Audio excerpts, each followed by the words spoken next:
What's up, everybody? Welcome in to the Live for Supercross podcast. Thanks for tuning in to the show. We had a great show on Saturday, as we've had pretty much every week this year. We're coming off a great Triple Crown in Glendale to get to see another speedway race. And look, when it comes to the speedway races, I'm kind of torn. They don't have the ability to broadcast them as well. The cameras are farther away. And while they're sometimes unpredictable, when it comes to the track, we get situations like we did in Daytona sometimes, where it was pretty much just a copy-paste of the track we had the previous year. But this year, I think, while still sticking true to the features that they like to feature every year at the Speedway, they did give us a more exciting track than we usually get outside. They did make a few changes in terms of the layout. And what made it an even better show was the track was absolutely groomed to perfection. Despite the fact that we got reports of rain overnight, they came out in the morning and everything looked nice and smooth. And James Stewart was saying, that these are the same conditions they ride down at the practice tracks, the red clay of Florida, pretty much all week when they're down at the training facilities, getting ready for the weekend action. So you knew that everybody was going to come out firing, and that's exactly what happened here. And when you consider that the track's nearly twice as long as it can be in some of the shorter stadiums where you're getting 50-second lap times, tonight, and Saturday in Atlanta, everything was around a minute 30. The best lap times of the night by Chase Sexton came in at a minute 28 and change. So we're looking at long laps even when you're going fast. And you're going to get it all night because the track's not going to break down as much because fewer laps are going to be done. The heat races were only 5 laps long. Now, when it comes to the track itself, let's talk about some of the notable features. For one thing, you got a lot of doubles of every variety, and you've got a lot of rhythm sections. You've got 2 long ones in particular, and though they'd be fun to watch, we'd get a situation a lot like we did in Glendale last week, where they were pretty one-lined, or if there was a second option, it was came out in time pretty much identical to the primary choice. And so you're not going to see a lot of time made up or lost here, despite how much time the riders spend in the air in these sections, but they were still cool to see. And there were some secondary rhythm sections that I thought were probably the most exciting and notable features of the track. One in particular, right after the pit lane, it was a sand rhythm section. They were double and tripling through these sand rollers. And usually when they bring sand in, it's to slow these guys down, and they build these big rollers where they're just leaning back and penning it. That wasn't the case this time. They were actually able to establish a rhythm through them and into the red clay section that followed. And it was a place where people set up a lot of passes going into the right 90 turn that followed, and where a lot of time could be made up or lost depending on how well you tackled the issue. Of course, the final section, or the sections that we have to talk about, are the whoops. They brought 2 of them in Atlanta. Both of them were absolutely gnarly, pretty similar, but that first one in particular proved to be absolutely treacherous. Collects Nate Thrasher. We'll talk about that later. He goes off on a stretcher. Also where the number 9 of Adam Sansarillo had his gnarly crash, which we're also going to talk about when we get there in the program.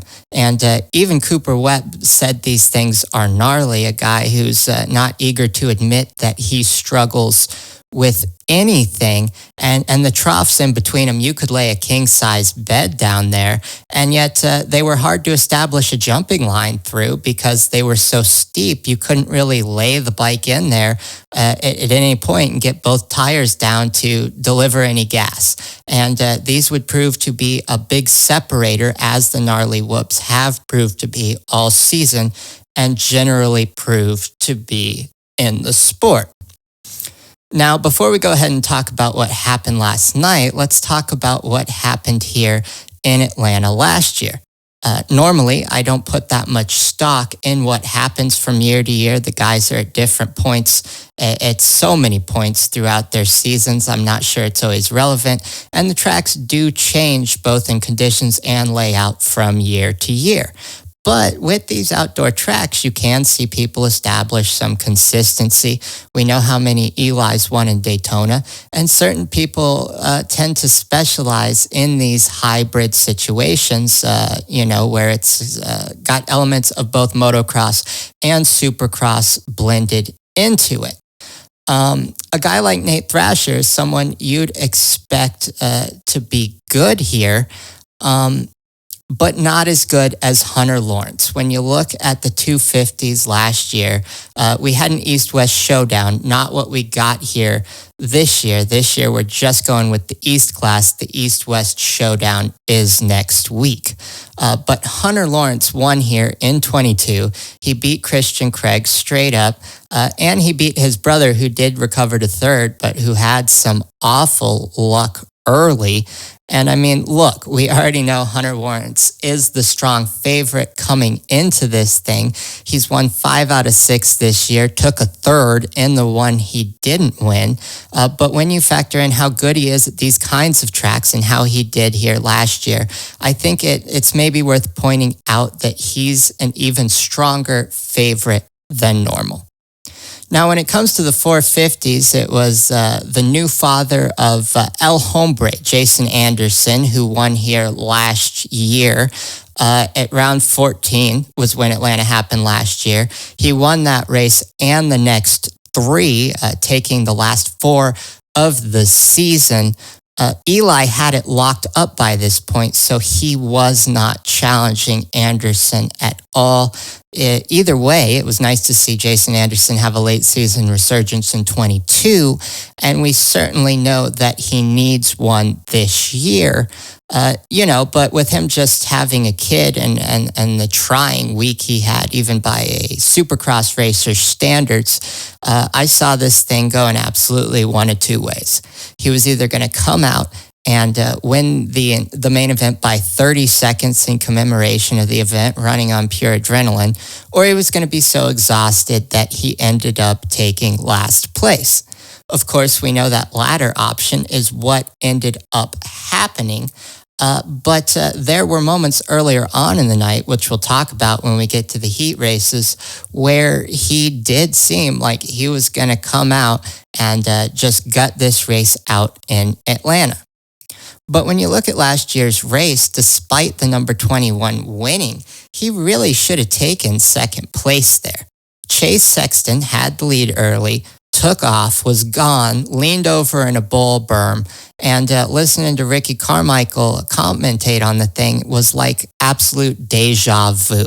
I had almost forgotten that this guy would have been challenging just like he would have been this year an entire year ago. I forgot how fast he was going inside even before the last outdoor season.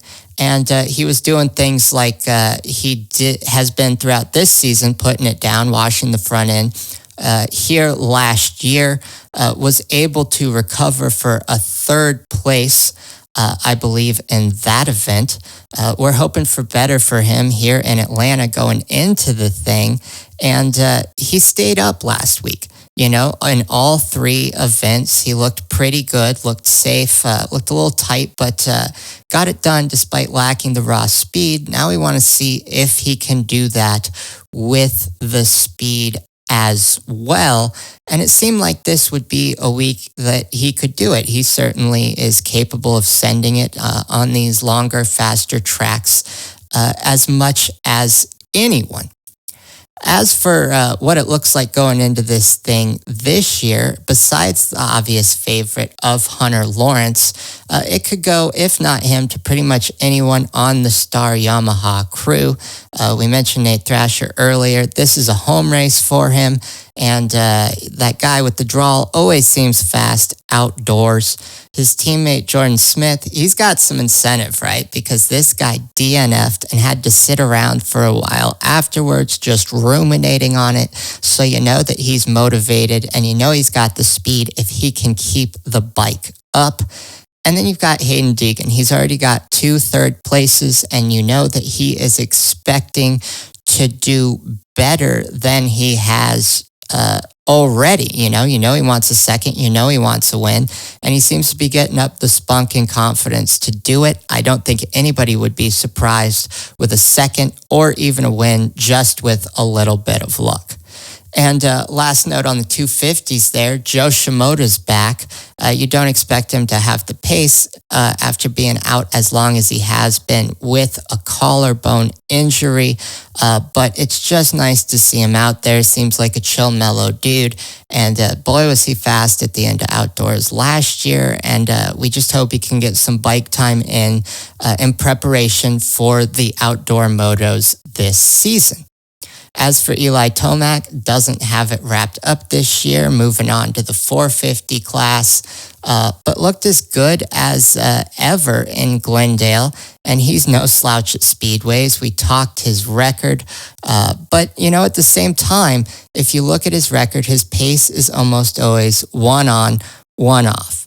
He'll give you a win, he'll give you a 3rd to 5th performance. He'll give you a win, he'll give you a 3rd to 5th. The only exception was in San Diego. Well, in the first 2 rounds of the season, Anaheim and San Diego, he wins back-to-back. And then, of course, he's won the last 2 here with Seattle and Glendale. So considering this guy's like clockwork, we've talked about it before on the podcast, I think he's due for a 3rd to 6th performance here. Obviously, I know what happened, so I could say whatever the hell I want and pretend that I'm brilliant. But I think genuinely, if you look at his record, he was due for a performance like this at some time, and you knew that Cooper Webb was counting on it. Now, when it comes to Cooper Webb, this is kind of a situation, a copy-paste that he had going into Seattle. That was the first time after his resurgence that Eli was really able to just straight up drop him. And then in Glendale, he comes out 7 points down. We know he's a back against the wall type of dude. We know he's going to show up. People bitch about his pace all the time, but he won a race here during the residency in 21, and he came out in qualifying 4th overall, but he looked like he was on a mission. He looked as aggressive as anyone, putting down lap times, even the few that were faster than him, and he definitely had much more speed compared to Eli in the morning. Now, we're going to go ahead and move on to the 250 heat races here. And in the first heat, Hayden Deegan fans, I'm sure, were thrilled to see Deegan get the lead early. And it would have been interesting to see if he had been able to bring this thing home if he hadn't put the bike down. Now, obviously he did. We'll take a look at the clip. He's going onto this tabletop in the first really long rhythm section. He's scrubbing hard onto that thing and saving a lot of time. Unfortunately, he shifts into neutral and just absolutely nosedives endos right off the tabletop into the landing jump. And really strong, just that he was able to prevent that from being worse because he wasn't able to straighten the bike out the way he scrubs without being able to get the throttle down. Of course, that lets Lawrence get in the lead, and Lawrence ends up winning by over 11 seconds. With that pace, he might have reeled Deegan in either way, but Lawrence was stuck behind Tom Vial for quite a while. he makes this beautiful move to get past him in the whoops, just blitzes right by him. And Vial's pretty good at whoops despite having minimal experience with him. And Lawrence, just superb technique as both of the brothers do in these big whoops. As for Deegan, he recovers for fourth with Joe Shimoda right on his tail. And they had a little incident there. You know, Joe Shimoda thought he wasn't going to cut down as hard as he did before that rhythm section on the last lap. Hayden Deegan showing his displeasure. And now that he's feeling at home in the sport as a pro, which didn't take long, we're seeing week after week that he is ramping up the sportsmanship, the tactics, the aggression, and it's certainly going to bring a kind of racing that maybe we haven't seen in a while, right? We've seen guys like Barsha who are, get you coming up from behind. We haven't seen guys that won't let you pass no matter what. We're going to talk about that obviously in the main event. Look at a little footage of him fending Hunter Lawrence off. But giving it to Shimoda, Shimoda's a nice dude. And if he's willing to, or if he's not willing to take a little friendly fire from that dude, then you know that he's really not going to take shit from anybody. And I'm excited to see how that plays out as he gets better and better and feels even more at home in the class. It was nice to see Tom Vial running here, and he was running fast, no shame in Lawrence getting by you. The only two guys that were able to get past him at any point in the race, Deegan before he crashed, were putting down absolute heaters, and it was a shame to see him go down in the main event. We are going to take a look at that. It happens in the first lap, and the reason I'm so bummed for him here, even more than I would be normally, is the fact that I really want to see how these GP guys, not a guy like Caroli, who's at the end of his career, despite being great, but how a guy in his prime comes out and competes against our best outside, not just at the nations, but week after week. And outdoors is where he's going to shine. And you just want to see him building momentum towards the end of the season here so that he's firing on all cylinders when we get to the Lucas Oil Motocross Championship in just a couple of months. Now, when it comes to the second heat, not a lot of passing, not a lot going on. It is the Nate Thrasher and Jordan Smith show, the other side of the Star Yamaha Racing crew. Nate Smith just a little bit faster. Smith couldn't quite reel him in, although he was close, never even got close enough to really make a move. And it looked like Nate Thrasher right here was running on momentum, was feeling good despite his torn ACL. And it looked like he was a contender for the night show. And what I want to do is I want to look at his lap times versus Hunter Lawrence's between the two heat races. If you look at the first four laps, Nate Thrasher has a slight edge to Hunter Lawrence. And so you're thinking he could come out here and finally keep pace with this guy. But when you look at lap 5, which is the only lap that Hunter Lawrence really had clean air to operate with, he chops down the lap time by an entire second to anything Nate Thrasher did, puts down the fastest one of the race, of either race. And it just shows what this guy can do when he feels like turning it on.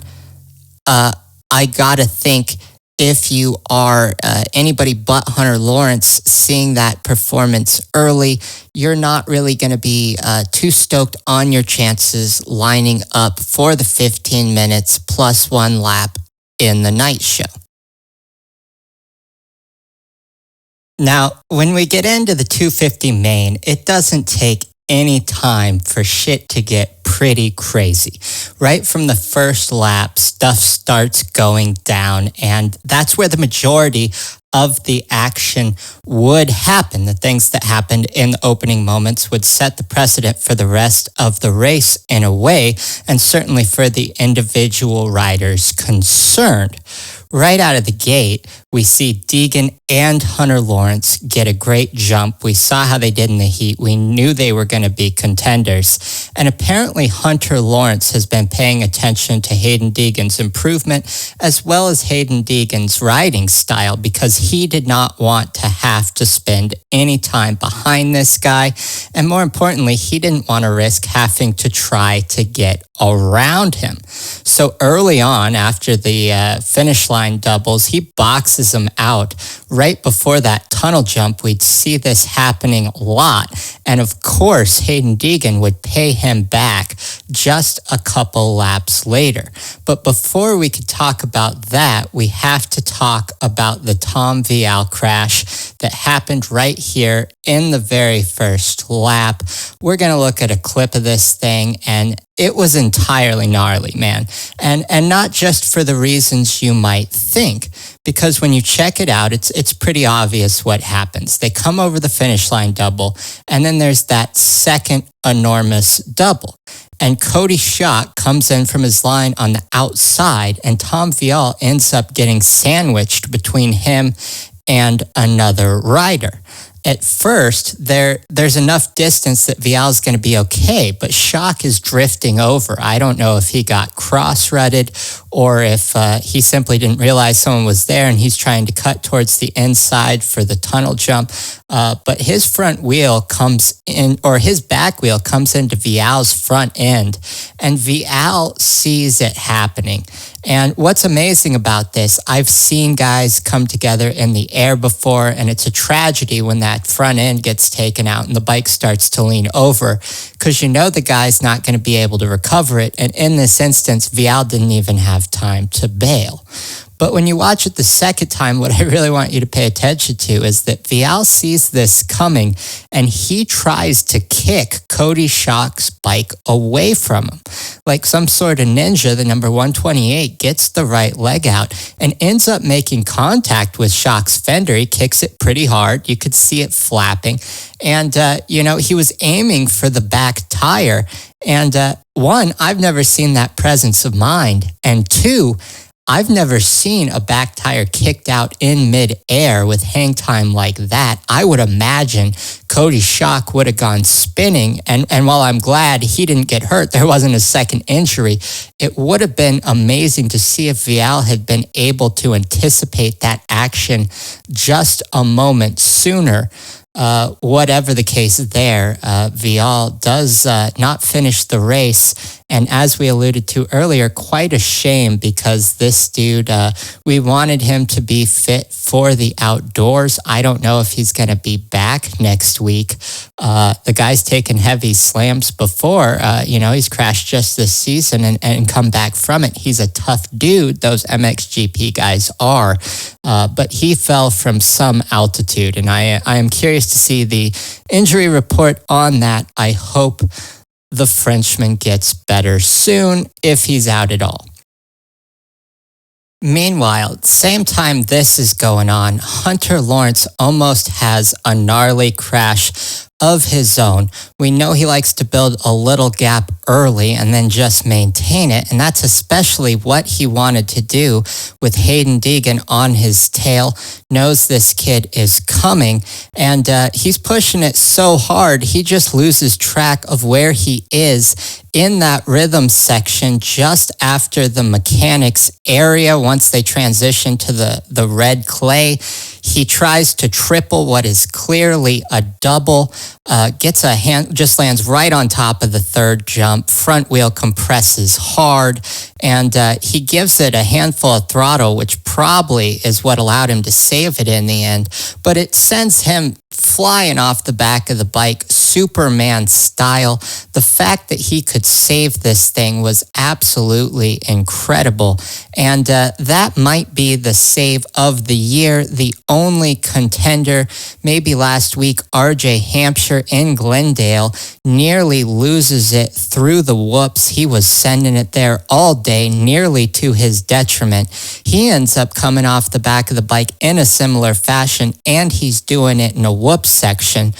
On the other end, Hunter Lawrence is going a lot faster, and I think his feet did end up above his head at one point. So if you want to go ahead and write in, let me know which one do you think was the save of the year so far, and will we get one crazier?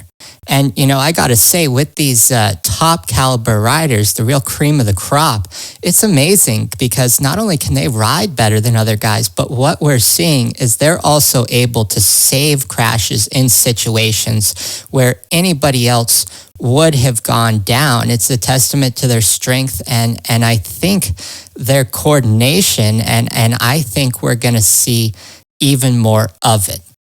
Getting back to Lawrence, what's more impressive about him is he doesn't let this deter him at all. He's not going to waste any time pedaling around in second and third. He decides he's going to get right back on Deegan's tail, but he has to work for a couple of laps, even though he has the speed, because Hayden Deegan, despite being inexperienced, and maybe he's not inexperienced at all because he raced so much as an amateur like they all do, but he was just showing a veteran level of awareness of what lines Hunter Lawrence was going to try to take to get around him, and he just managed to get his bike across the track to wherever it needed to be to get in front of the number 96. And we all saw the incident, I guess we'll take a look at it right here, where Hunter Lawrence tries to pass Hayden Deegan right before that tunnel jump on the flat 90 by cutting inside. We saw Hayden Deegan shut him down by leaning into him hard with the shoulder, just like he did to Jordan Smith, his own teammate, a couple weeks ago. And Hunter Lawrence, I think he thought he had that. I think against any other rider in the class, he gets a wheel in there, and they just let him have it. We talked about Deegan's attitude. He's not going to let anybody get around him. Hunter Lawrence makes the adjustment quickly, to his credit, and finds a way to get around him just a little bit later, and just closes the door, in one of the straight sections, learned from his mistake, and he takes off, doesn't give Deegan another opportunity. Jordan Smith ends up getting around his teammate, the number 238, a few minutes later, and you wondered if there could be some sort of confrontation given what happened the last time these two were on the track together. Deegan didn't push the issue too hard. Smith didn't push the issue too hard, and they both end up getting on the podium as a result of it. If you're looking at the 250s here, you got to say it's wrapped up. Probably felt that way already.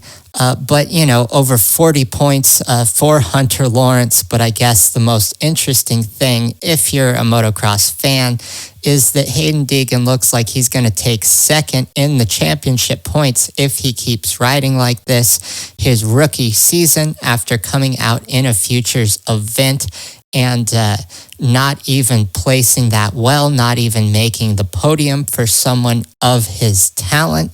And that's just a real story, man. And I still wouldn't be surprised if he could wrestle away one win from Hunter Lawrence, if Lawrence has a bad start, before the end of the season. Now, getting into the 450s here, we got to waste no time in saying poor Adam Sansarillo, right? I feel bad because I said in a previous episode on the podcast that this guy needs to make the mental shift to be able to run at those top paces, that he just needs to come out crushing it because he has that talent, and I don't want to see him spending all 17 rounds wading back into the pool. Well, apparently today in Atlanta, or on Saturday, I should say, is the day that he chose to do it. He came out as a man on a mission, always has the pace early, and always gets good starts. We're waiting for the time where he holds on to one. Decided he was going to try to do that here in the heat race, and sadly only able to hold on to it for a little while. We saw Cooper Webb come up behind him, and there's no question in previous weeks, the number 9 probably just would have let the number 2 have the position. That is not what he tries to do this week. He gets on the gas. You see him overjump badly in the triple, just preceding the whoop section where he goes down. You could tell he was trying to go faster, not to give up the spot, and it didn't work out for him. He was just, I guess, unfamiliar with the feeling of turning it up like that, since he hasn't done it in a while. I think he was surprised by how fast Cooper Webb came up on him. He was riding fast, and I think he felt like he had the pace to be out there with some space in front of everybody. And when it gets to this clip of him going down in the whoops, this is just absolutely rough. You know, you can see Nate Thrasher went down in a similar spot, it would seem. I haven't been able to find the video on that. But as deep as these ruts were, you know, sometimes if your front tire misses a whoop, you could pull the clutch in a little bit. You can manage to save it if you're willing to sacrifice time. But the second his front tire misses, these things are so steep, his back tire just sends him airmail. The thing starts swapping, and I am absolutely surprised this dude got up. We know he's a warrior, but it was almost 2 or 3 crashes in one. If you look at this thing, you know, first his head smashes into the handlebars, thought he was going to be out right there. And then when he hits the ground, you could see on the broadcast in slow-mo, he basically scorpions splayed out backwards on top of the last whoop. James Stewart pointed out that his boots exploded. AC's, the buckles there were just completely undone. He did the race with them open, which is ballsy just on that front, and he ends up climbing back through the pack to 4th. You could tell he was pissed off, and just balls of steel there not to be deterred. But absolutely nasty and just shitty to see, considering we want to see this guy pick up the speed. And if he keeps having these gnarly experiences every time he tries, well, even someone as tough as him is going to struggle to find that for 15 minutes without getting a little bit squirrely, my friend. As for the rest of the 450s, Coop and Kinney in this heat end up beating Josh Hill in 3rd place by 22 seconds. Good job to Hill, by the way. But it seems that we got pissed off Cooper Webb. He came out. He wants to be better than last week. And it seems at this point in the night that he's going to be able to do it. Based on his heat, you had to think that he was going to get 3rd place at the worst. This guy was going to get on the podium. In the week leading up, they were talking about fork changes. He went to a different front fork or something like that, perhaps made some other changes. And he said it helped. I don't know if it helped, but it might have helped him mentally. He just feels like he can't find that little bit of extra speed, like absolutely everybody is saying about him and to him, I'm sure. And it seemed like he'd found in the early part of the afternoon the ability to ride Tomac's pace. And it was really surprising to see that he didn't do better in the main. Now, when we get to the second 450 heat, we've got some big guns in here. We've got the number 23. We've got Jay Sexton. We've got Jason Anderson, the 51 of Barsha, and we've got Eli Tomac. And in the first 5 seconds of the race, it looks like Eli Tomac is going to run away with this thing just like he did in Glendale with the great starts. Eli Tomac, a humble guy, And in the pre-race interviews where they were asking him about his starts, and in particular in Cooper Webb's choice to line up next to him in Glendale in the second heat race, they asked Eli whether that might have been mind games. Eli didn't speculate, but he was absolutely cocky about his starts. He said straight up he could beat anybody. And you can't blame him. The guy's got the record to back it up, but you never see Eli cocky.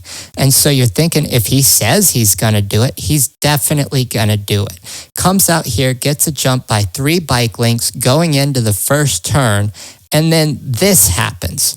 Justin Barcia comes in late, when everybody else is getting on the brakes, he's still on the gas. He coasts into this thing hard. He knows exactly who it is on the outside. Barcia wants to win this race, and he knows that Eli Tomac running up front is going to be a tall task even for him. It's a tall task for anyone, and he takes Eli about as close to the hay bales as anybody could possibly do without taking him off the track. But he stayed on this side of the line. He said, I don't care about your championship race. I'm not going to put you down, but this is just a heat, and I want to run away with it. And he isn't able to get it in the end straight up, right? He ends up getting it on a technicality. Anderson goes off the track. He's docked 1 position. But Justin Barcia was on Jason Anderson's ass the whole time. They pushed each other harder than either one of them would probably ever be willing to run in a heat race. We know the history between these two guys. For weeks, we've been thinking that Barcia was going to get his retribution.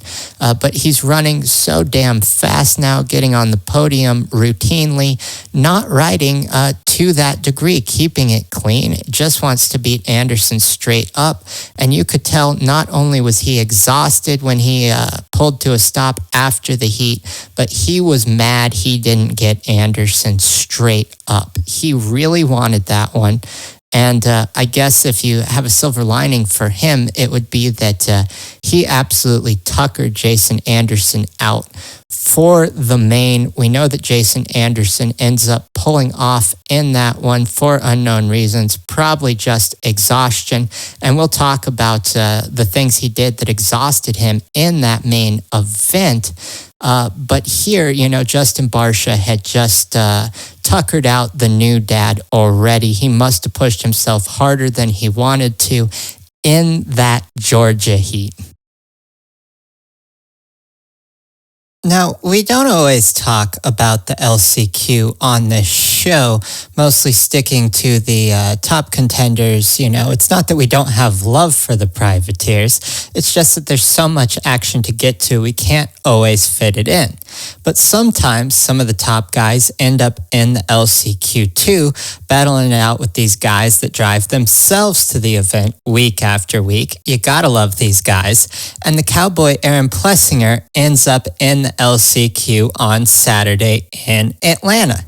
And at first, I struggled a little bit to find out what happened with this guy. He's just awfully slow off the gate, gets a horrible start, and then he ends up coasting through the entire first rhythm section, coming out of the thing in 21st. And so I went back and watched it a couple times, and it turns out what happens to this guy is his whole shot device doesn't disengage. He comes out of the gates, his forks are still jammed down as low as they'll go.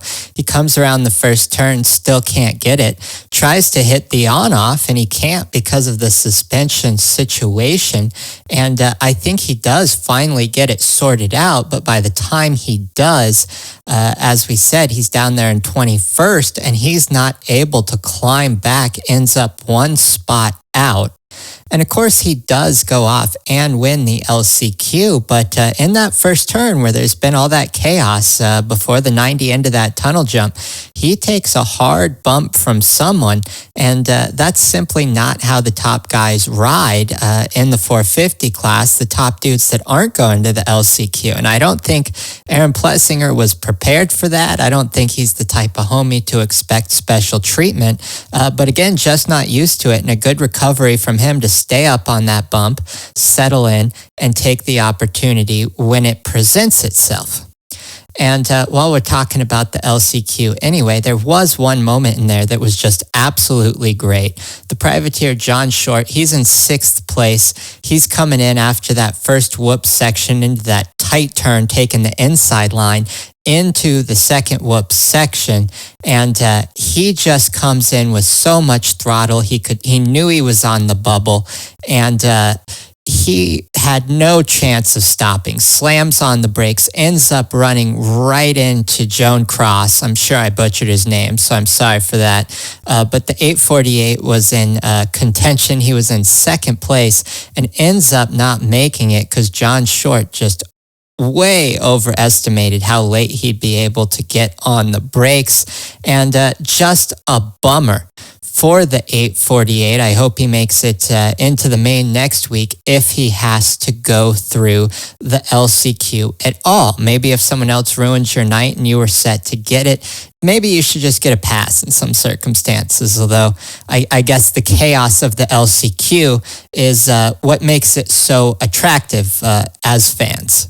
Also in this LCQ, Jared Lesher, he's the only guy out there on a 2-stroke, I believe. I don't believe Stank Dog, the 722 of Stanky, was in attendance. And he comes out there, ends up sliding into 4th place late in this LCQ, does a great job blitzing through the whoops, crushes them, and ends up going 20th overall in the main. But, he's throwing knack-knacks over the finish line. You could tell he was stoked just to qualify. And it's pretty sick that on a fast track like this that really favors torque, that any dude could pull it off on a 2-stroke in this day and age. Kind of curious to see how much better this guy would fare if they got him on one of these cushy old low-end power Star Yamaha 450s.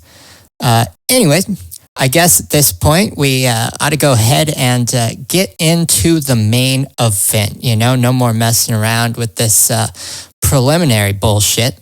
And apparently the number 94 of Kenny Roczen, the man they've taken to calling German Chocolate on Stewart's podcast and elsewhere, goes out and gets the jump. He's looking fast. I think when we were talking about the heat race, I maybe didn't give his run there the credit it deserves, just because he putzed around in 2nd place there. But he was really on the tail of Cooper Webb in that first heat, and he definitely looked like he was primed for a podium every bit as much as the number 2 was. And of the two, he's the one in the main event that ends up executing.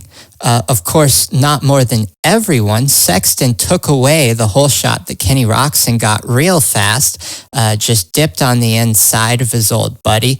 And you'll love to see it. Chase Sexton, he just goes gate to checkered. He looked like he does in qualifying the whole time. And it's the first ride we've seen this season, certainly of an entire main, if you exclude Triple Crowns, where this guy has risen to the full extent of his potential. And you knew he was due. The speed was there. We were waiting on the consistency. We talked about how we saw that last week in Glendale, and you're hoping maybe he could finally figure it out. And he does here. And, just so good to see. Again, we knew that this guy was capable of putting rides like this in without error, or although there have been some detractors lately. And although we've only seen it once and we've been waiting for it for such a long time, the fact that he was able to do it so smoothly, it just felt right. As surprised as you were every time he crashed, seeing him stay upright for 20 wasn't that surprising at all, and you expect to see that pretty much every week in short order. You see him put in a ride like that, and you don't see why he couldn't come out and do that 10, 11 times a season, just like Eli Tomac. He's got even more raw speed than the number 3, and when he's in control of the bike, his technique is just as flawless. just to segue back to Kenny real fast, he ends up going third on the night because he ends up getting bested by Justin Barsha, who was absolutely running fast. And I just wanted to make the note with Kenny that it's pretty sick to see this guy do this, not just health-wise to stay in for the full 20 minutes, but to see him doing it in hot conditions, sometimes outdoors last year with the gnarlier temperatures. The dude has struggled historically, as you can understand, with his immune system problems. I didn't think after Indy he was going to get another win this year. But you wanted to see him do well. You knew he was capable of more podiums, and to see him do it here in a very different situation to what the track was in Indianapolis makes you really hopeful for this dude's outdoor career. And on a night where the number 51 isn't running as fast as he was, I think, maybe look 5 weeks ago, old school Barsha running typical 5 to 8. Kenny gets it done. And he was able to hold off Barsha here for about 14 minutes. And that's just all he had. Barsha was on him from the start of the thing, and the guy's great in the whoops on the gas. It looks like they've got the suspension dialed in and have for a while now, and he was blitzing these whoops pretty much all night, where everybody else had to slow down a time or two, even if they're known for blitzing these big gnarly whoop-de-doos. And that's where he ends up making the move on Kenny. As soon as he does, you're looking at the clock, he's 4 down on Sexton. You wonder if he's going to be able to close the gap with some open air. Not so. Barsha is getting faster weekly, but he doesn't have the raw speed of Sexton on top. The gap only grows. But I think Barsha's still got a win in him, and he takes his 3rd podium in a row here, and his 4th in 5 weeks. Now, when we get to the 2 guys that are actually in point contention, we know the storyline is that neither of them had a great night. They had mediocre starts, and they weren't able to find the pace after that. Eli, of course, running around on Cooper's tail all night. And I got to talk about a moment before we talk about those two running around in tandem that happened with Jason Anderson. We're going to go ahead and take a clip and look at this. This was before he dropped out of the race, obviously, I suppose. But I want to look at the different treatment he gave to the 2 championship contenders. Now, if you remember, last week, Cooper Webb tried to force a pass on Anderson in Glendale that, crossed the line of good taste. I'm not going to say it wasn't that it was dirty, but, he gave him a rough ride. It was more a miscalculation and desperation than it was ill intent. But we know El Hombre is who he is, probation or not. He doesn't take kindly to that. He didn't retaliate in Glendale while he could have, and he didn't do anything dirty in Atlanta against Cooper Webb. But what he did do was ride Cooper Webb as hard as he possibly could.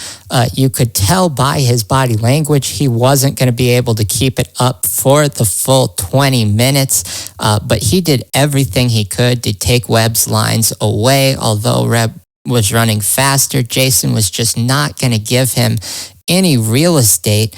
You can see right here in the whoops section in particular, he can tell he's done right here. And he easily could have maintained his line, let Cooper have it, and he doesn't. He cuts to the inside, holds on for as long as he can, eats away clock time that Cooper needs to advance through the pack, and that's just good racing. But the reason it's so significant is that just a lap later, when Eli Tomac catches him, Anderson looks over, sees who it is, and goes out of his way to cede the spot to Eli Tomac through the rhythm section. And I think that was a very concerted effort in a race where he probably knew that he wasn't going to get the whole 20 done, just to fuck up the night of the dude that fucked with him a week ago in Arizona. And of course, it turns out not to make a difference, right? The places would have been what they were, despite the fact that you thought Eli Cooper was going to close this gap at any time, or at least I did. We know he's not a guy that tries to take every point that's on the table. He chips away at it week after week. He's had tremendous success doing it. He's up 7 on Cooper, and when he settles in behind him early, thanks to Jason Anderson, you're pretty certain that he's just biding his time, just like everyone in the stadium. You think he's biding his time to get in there and make a pass when it's opportune. Maybe he's going to study Webb's lines. Maybe he's just going to rest and make Cooper Webb turn it on faster and faster, tire himself out, see what the number 2's got. But it just doesn't happen. And eventually people start pushing up on Eli from behind, and they show the shot of the pit board on the broadcast saying, you got to get the number 2. And yet Eli just can't quite find a way to turn it up. And then you get to the last 2 laps, and once Cooper Webb realizes that Eli isn't waiting, that he just doesn't have it, Cooper Webb realizes he can spend what's left in the tank, steps on the gas. We'll go ahead and take a look at the lap time he got here in the second to last lap. That was when he decided to turn it on, I think knowing the white flag was going to come down, and he just put a gap on Eli by seconds in that back half of the track out of nowhere. If he'd ridden like that the whole time, then he would have been up there competing with Chase, but he just couldn't find it early. And, you'd think the guy could maybe be content, or would pretend to be content on the broadcast, as he does portray himself as a pretty chipper guy, with getting 1 point, 4 rounds left. 6 is not a huge margin. And yet this dude was pretty much as pissed as I've ever seen him. We're going to go ahead and listen to him describe this ride in his own words. Yeah, I rode like shit, honestly. And so, you don't hear that very much. You don't hear a guy blaspheme, saying shit and then thanking the good Lord in the same sentence. And I like it. I respect it. I think this dude knows that statistically, Eli might not have a mediocre ride the rest of the season. If you look at the pattern he set, at most, he's going to take one more probably where he doesn't finish off the podium. And Cooper's irritation, his vexation, wasn't just that he put in what was a mediocre performance, because it was actually a decent performance objectively if you look solely at the ride. But he knew this might be his last chance with 4 rounds to go to get ahead of Eli when Eli's not riding at his prime.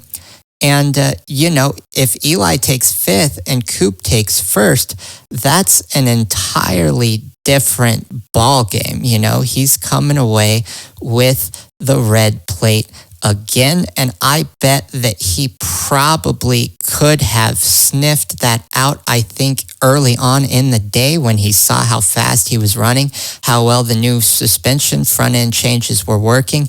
He thought he had this thing, and to see this time a unique situation, it wasn't that Eli bested him, it was just that it was showtime for him, and he couldn't get past himself. And we'll see how he rebounds next week. It's still close as ever. When we go into East Rutherford, there's a good chance that the plate could switch bikes again. And, hell, who knows? With Chase Sexton's win, he's only 17 down from Eli. Maybe Eli and Coop crash in the first turn. Even if they don't, Eli, maybe he sleeps wrong, has a crunchy neck again. Coop's only 9 down. Coop's only 6 points off the lead. It's Chase Sexton who's only 9 points down from Coop. Chase could easily move into second at the worst next week if Coop can't figure it out. And I honestly have no idea what's going to happen there. but I am excited to find out. And as soon as we do find out, I'll get on here and hit you guys up with a brand new episode. New Jersey next week, it's going to be an East-West showdown. It'll be exciting to see these guys like Hunter and Hayden go up against Jet Lawrence and RJ Hampshire. Great to see how their talent stacks up, and we've still got a lot to settle in the big boy class. Not done it all, as we've said, and I'm excited about it. I hope you are too, and I hope I'll see you next week. If you like what you saw here, go ahead and follow us. If you're not already, go ahead and check us out on Instagram at the Live for Supercross Pod. And until next time, I want you to remember, if you live for Supercross, then you need some love from the Live for Supercross podcast.